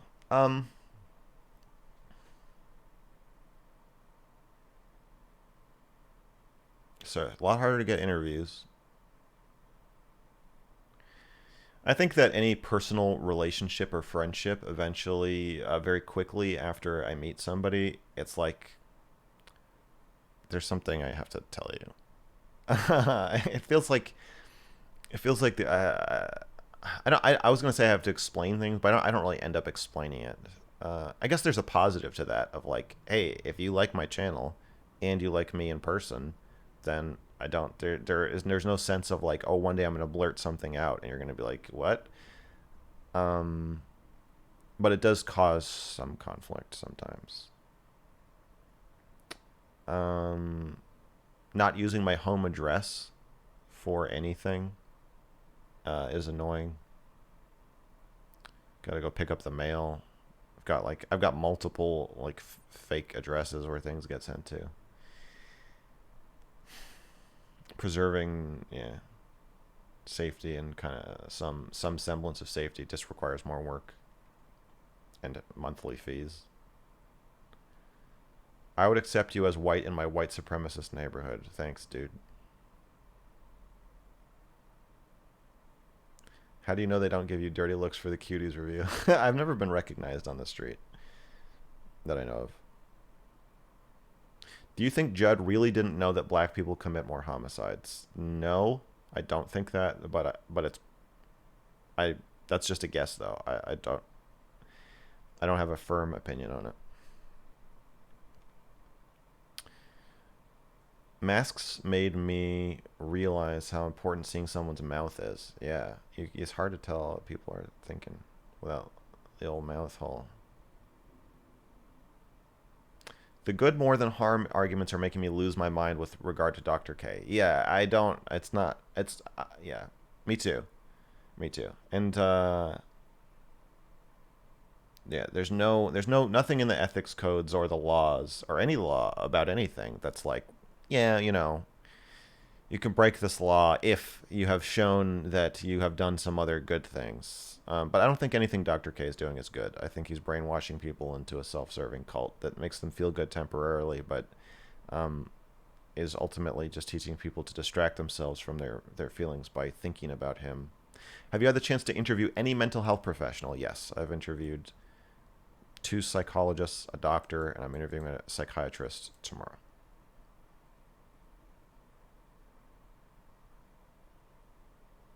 When's the next talk with Book Smarts? I don't know. I feel pretty burned after the last one. We've communicated over message though, so I don't really have a problem with him interpersonally. Professionally though, I don't know if I can entangle myself. Maybe on a panel or something.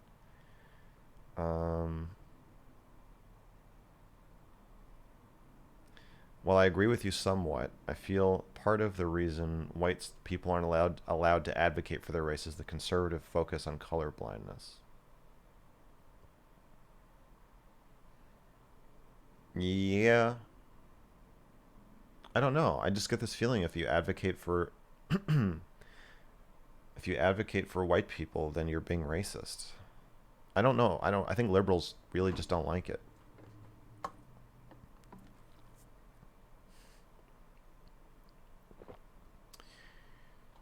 Somebody talking about cherry. How is he cherry picking? Oh, you said it's spelled cherry picking. uh,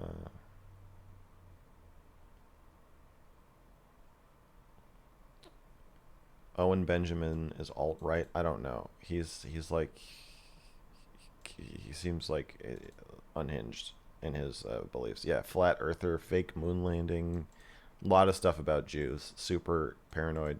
He just seems like really paranoid. Um, when do you assume you will be hosted by Joe Rogan? I don't know. I think that would be a pretty good conversation. Even though I said he could suck my dick in a rap song. If he's okay with me having said that, then we can just get past it. Have you reached out to interview Thaddeus Russell? Yes, a couple times. I actually reached out to him about a year ago, before Cuties, I think, and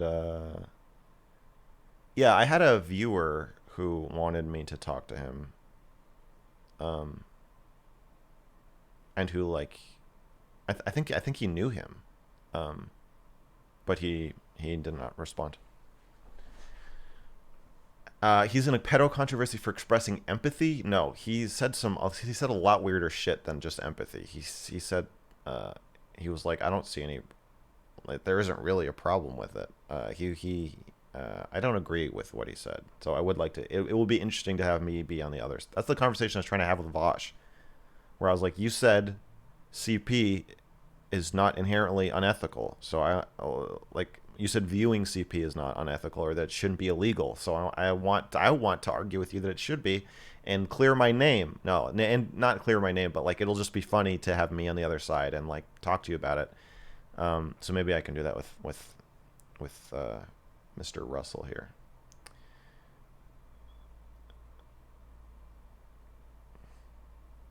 Tell Shaylin I want my Go to Therapy shirt now. Shaylin, make the Go to Therapy shirt now.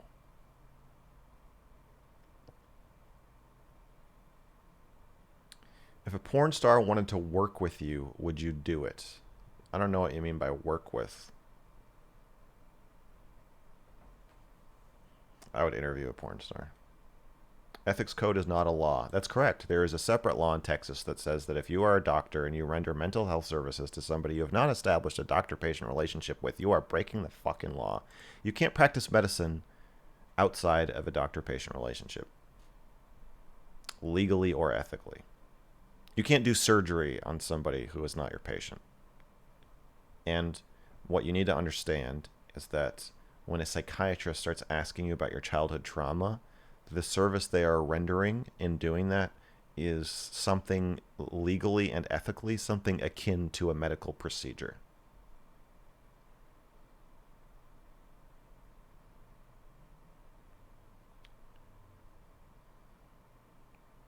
The good more than harm argument is a problem because ethically the first step here is the issue. The first step should never have been taken. Everything beyond that is just stumbling. Exactly, yeah. Especially with Dr. K and Reckful, the foundation of the relationship itself is an ethics violation, and everything that happens in the relationship after that point is then therefore also an ethics violation. The whole thing is fucked. Would you say AA meetings are better for addicts or one-to-one talk with a therapist? Um, I don't know. I think that I haven't seen. I would look at statistics to answer that, so I don't know the answer. But I think that there's um, the sense of community. I probably both might be good. You know, the sense of community you get and understanding from talking to other people who are struggling with the same things, and then the intimate um, kind of caretaking relationship with one person who's just there to listen is is a different thing. It's kind of like having siblings or friends, and the therapist is more like in a parent role. So probably both. Keep bugging Katie Herzog. Yeah, I want to talk to Katie Herzog. I don't. I don't know why she won't respond to me. I'm too small. I need to get bigger. I need more digits in my Twitter followers. Is it normal to think every day how I will die? True question. I think about death a lot, so it seems normal. Yeah, if you're like a member of a species that can conceptualize its own eventual demise, I think that it's normal to spend some time thinking about that. Would you ever talk to Can't Bot? Can't Bot these nuts. Can't Bot. Is Can't Bot a real person? Is this a trick? Oh, Kant? Is that like Kant, like the philosopher Kant? Kant Bot? I don't know who that is. Can you add titles to the video wall on your website? It's impossible to find a video there. Yeah. Their website's going to be reimagined. Do you regret any of your videos? Yeah, I regret some of I made some like meaner videos attacking people a few years ago. And I didn't understand how it felt to have a video made attacking you even from a really small creator, and now I do. And I thought people were like I thought YouTubers were more resilient than they probably are, and I also um, I didn't have a sense of how polarized everything was, and I didn't. Yeah, it was before I realized that I need to be like the creepy Mister Rogers of the internet. So I regret those, and I regret some things I said, and even some other like more recent videos. There's just things ways I word things where I hear it back sometimes, and I'm like, I don't know. I mean, there's times where I'm recording a video and I'm like, I know I regret saying it now.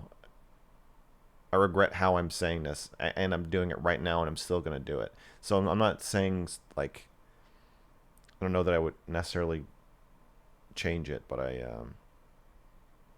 have some bad feelings about my own work. I'll put it that way.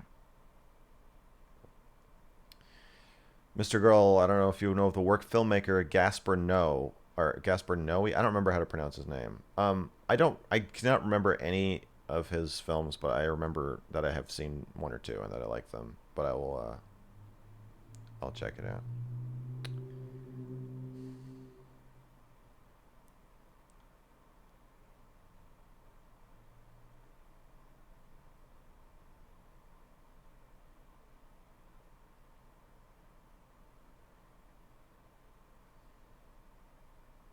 I honestly still don't understand why Dr. K trying to help others is a bad thing, even if he gains something out of it. Because I don't think he is helping people.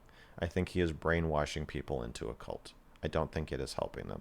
I think there may be some moments of incidentally helping people.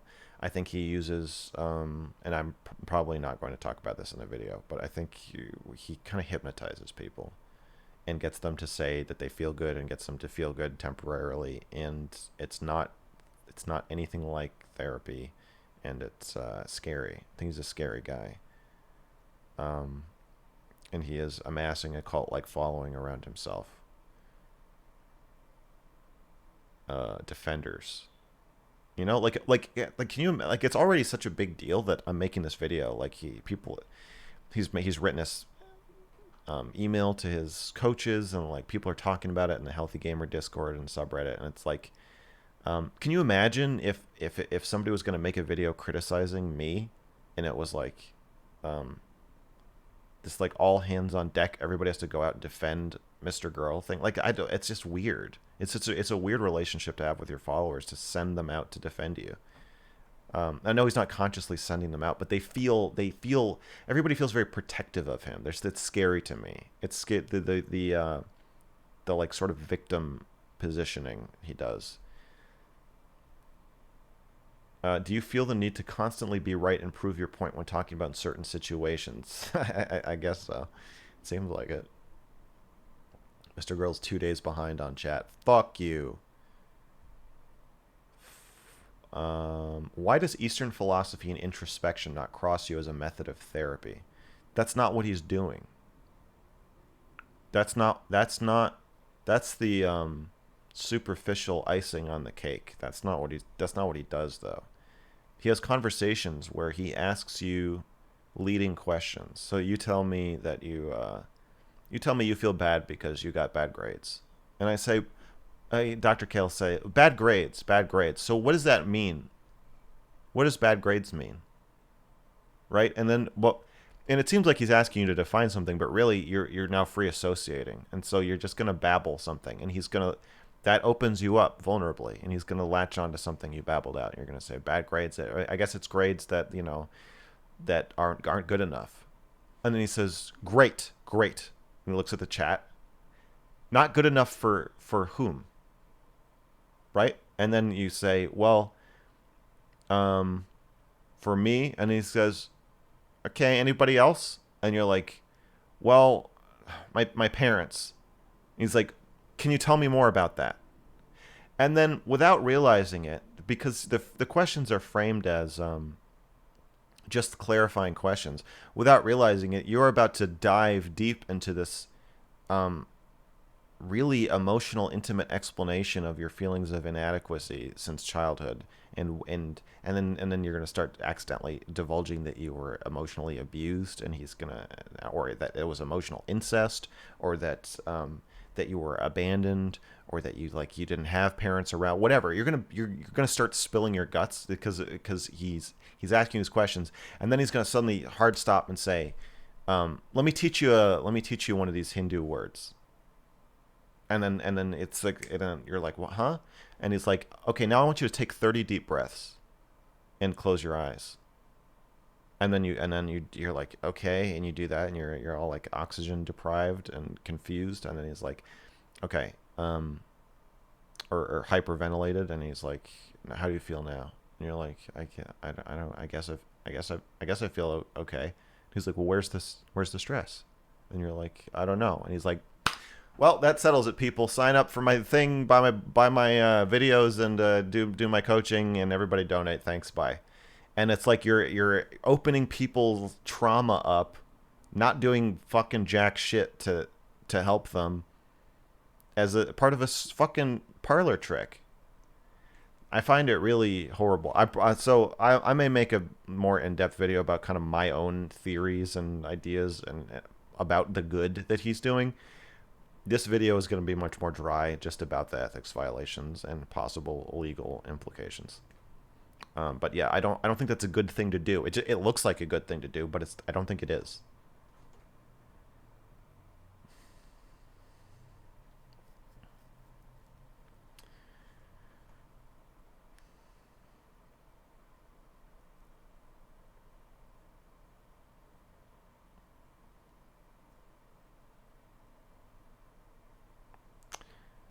Yeah. That shit doesn't do anything. Can't possibly help anyone. Has to be bullshit. Okay, it's not, are you being sarcastic? It's fine if you disagree with me. This is just what I think.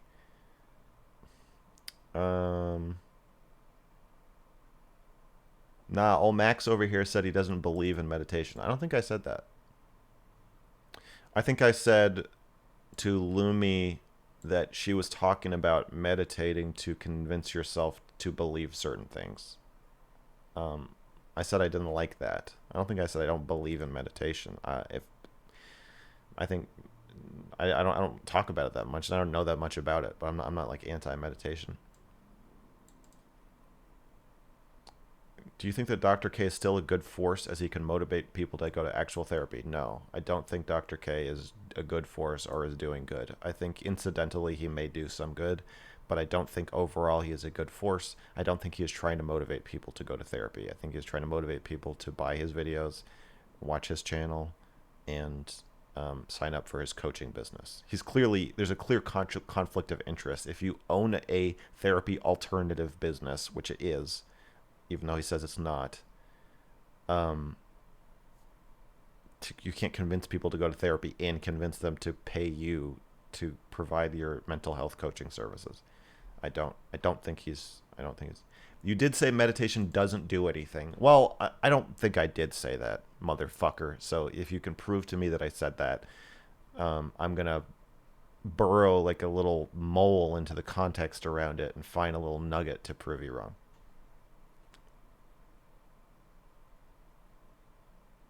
Um, I think Dr. K believes he is doing good because his narcissism deludes him. It doesn't just delude him. I mean, he's got hundreds of thousands of adorers surrounding him, reflecting back to him that he does good. Uh, so it's not just that. Like he's being told he's doing good, so he needs to be told that he's not. Meditation is for the lazy. It's just sitting and not thinking about anything. That's not true. Obviously, meditation is about getting in touch with deeper feelings, deeper physical sensations that you may not be aware of because you're distracted by your thoughts, and getting a new perspective and trying to be outside your thoughts and being more aware of what your thoughts actually are, and that can yield surprising and informative and probably helpful results. Has Dr. K ever talked about Mr. Girl? Not that I know of. What do you think about the people that say Dr. K has helped him? Um, I think that some of them have been helped. I think some of them were ready to help themselves and just needed a little boost or a figure to pin that on. And I think some of them are being brainwashed and deluded into thinking they are being helped when they are being used. And I don't, and maybe some overlap between those two. And I mean, that could be true of anybody who says any creator has helped them. I mean, people say I help them all the time. They're like, your videos really helped me, and I'm like, I hope that's true, but maybe not. Maybe I'm hurting you. I don't know. So I don't know.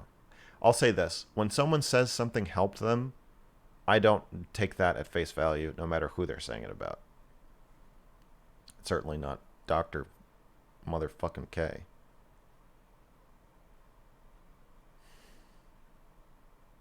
People say all kinds of obvious nonsense medical shit helps them. Right. Yeah. Like I've heard people, yeah, especially as a personal trainer, people are like, oh, I couldn't get a hold of my diet till I started taking these pills or whatever. And I'm like, Jesus Christ. So I don't think people know what helped them. I think people can be convinced something helped them, but I don't think people actually know.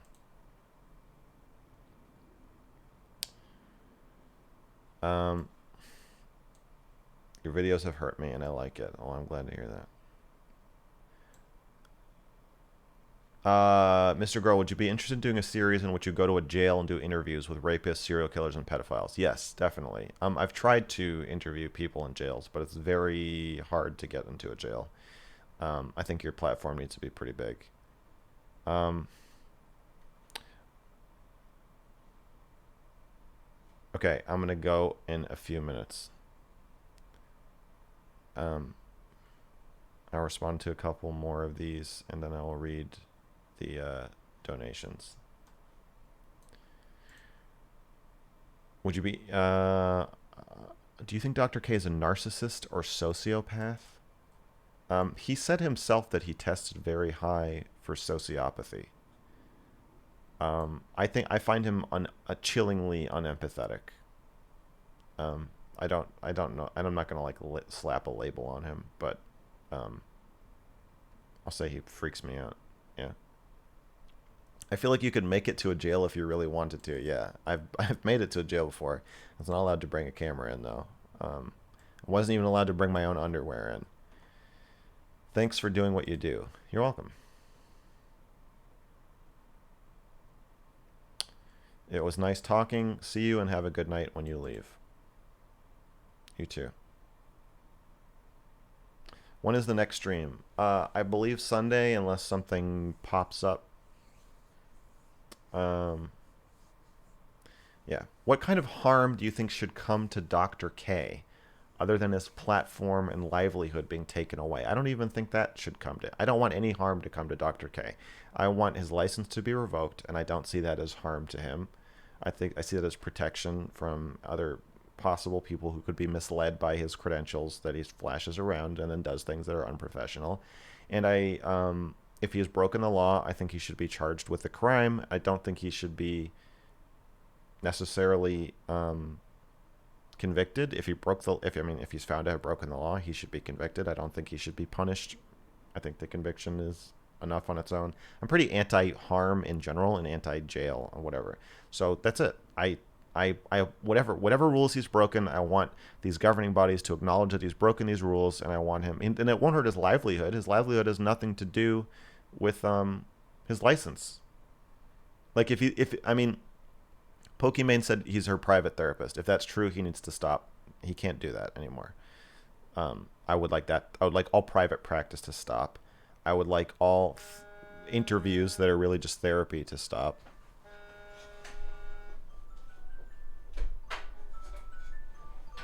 But I don't see that as harm. I just want him. I want him to stop harming other people. That's all. But I don't want anything bad to happen to Dr. K. If he wants to keep his coaching business, that's legal. If he wants to keep doing his like kind of more educational talking stuff, keep selling his videos, I think that's all fine and good. I wish no harm on the man. People just feel helped when something makes them feel good, which is wrong. Yeah. More film videos when? I don't know. I don't know yet. If his license is revoked, can he still conduct healthy gamer sessions? He can, yeah, more freely, because then he's not. Um, if he's like, if you have a revoked license, I don't know what the law says on that. I guess if you were once licensed and you're doing therapy, you could be seen as doing therapy unlicensed, but you also could, that also helps you define it as not therapy. I think if he wasn't calling himself Dr. K, that would probably help. I don't know. He could definitely still interview people. He just probably has to be a little more careful about how those interviews go. Is there going to be an advice and confessions on Sunday? Yes, there will be an advice and confessions every Sunday. At 8 p.m. Eastern. Would you box infrared? No. I won't even talk to infrared.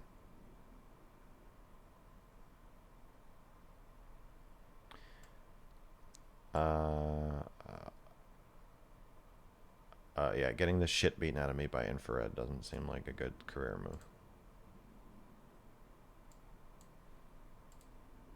Okay, I have one donation from Anonymous for $3. It says, "Take it, fucker."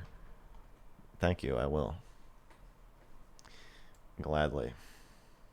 Oh shit, why won't you talk to Infrared? Because I tried to talk to him and he banned me from his chat. Infrared called me a fed. He says all kinds of shit.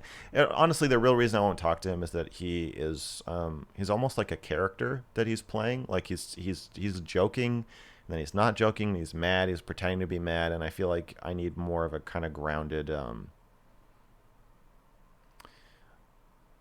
He'll just like pivot to whatever. Like there'll be no way to have a conversation with him that I feel like will be genuine, basically.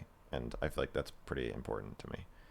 And I've learned from past conversations that it doesn't go well for me if the person is kind of shifting around like that. Wouldn't Dr. K providing therapy for Pokey off-stream be like a doctor giving a physical checkup to a friend outside work? What's wrong there? You cannot give a physical checkup to a friend outside work if you're a doctor. If you do that, you have become their doctor. They can now sue you for a medical malpractice. They can complain about you to the board, and you have a dual relationship. And dual relationships are, in all medicine, are something to avoid because they can hurt the quality of the care to the patient. Now, especially with something like therapy, you're getting more confusing because you can't. The structure of your relationship is part of the treatment. So now you've got somebody you're telling all your deepest, darkest secrets to, who is supposed to be there in a relationship that's solely for you. Pokimane is not Dr. K's friend. That's bullshit. It's part of a bartering exchange, either in exchange for money, now maybe, but it started out as an exchange for a appearance on her show. And if it's not bartering, then it's a gift. Then she really helped propel him to prominence, gave him tons of attention, money, exposure, fame, subscribers, whatever. And in a public relationship on a platform where they are both streamers, they both have a financial relationship to Twitch, and his company has a corporate sponsorship with Twitch. And so it's this huge mess of conflicts of interest, and all of that is supposed to be not there so that the doctor or therapist can focus solely on the well-being of the patient. In this case, that's Pokimane. So once you start introducing all of these conflicting factors, you don't have to prove that they are hurting her specifically in order for it to be wrong, because it's all very subtle and hard to and confusing and hard to keep track of. That's why you can't do that. When you go to therapy, if your therapist says, "Hey, also, can I come on your Twitch stream?" you need to find another fucking therapist. No. Your therapist is supposed to be there at your session time, talking to you about your shit, and that's it. Ideally.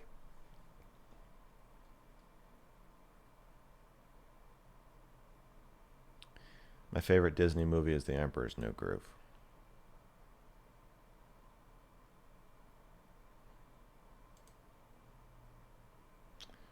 Would you be this upset if Reckful did not kill himself? Probably not. And with that,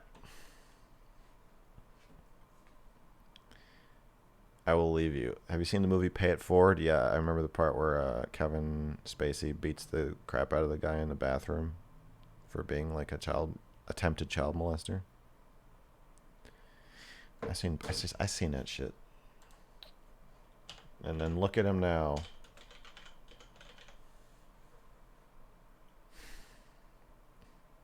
See you Sunday.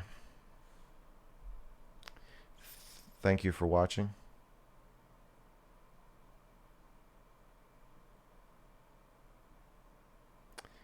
Be good to your Auntie Stardust.